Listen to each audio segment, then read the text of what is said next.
మన దేహానికి ఆక్సిజన్ అనేటువంటిది చాలా అవసరం.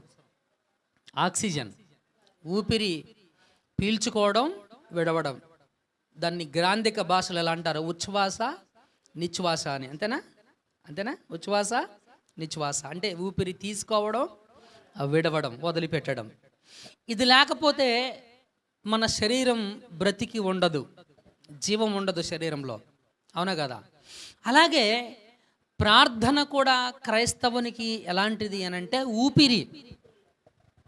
ప్రతి విశ్వాసికి ప్రార్థన అనేటువంటిది ఊపిరి. ఊపిరి దాన్ని మనం ప్రతి క్షణం తీసుకుంటానే ఉంటాం. అవునా కదా? ప్రతి నిమిషం, ప్రతి క్షణం కూడా ఊపిరిని తీసుకుంటాము, వదిలిపెడుతూ ఉంటాము. తీసుకుంటాము, వదిలిపెడుతూ ఉంటాము.